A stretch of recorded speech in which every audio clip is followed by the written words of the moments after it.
si odsud odnášíš a co v tobě zůstane? Odnáším si náhled do dětské duše a nejenom do té mojí, ale i do těch ostatních, protože jsem se setkal s dětmi různých věkových kategorií a nahlédnout do toho, jak prožívají hry a vlastně sami sebe, to mám pocit, že si odnáším do života nejenom svého osobního, ale i jako otcovského, třeba budoucího a i pro práci s dětma na pracovní rovině.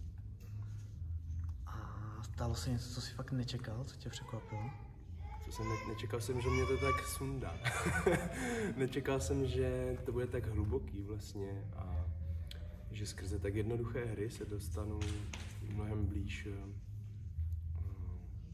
do náhledu na nějaký traumata třeba a i třeba bolestné stránky, které nás provází, ale současně i do větší lehkosti k tomu se na ty traumata podívat právě skrze tu hru. Super, díky moc. Dobrý?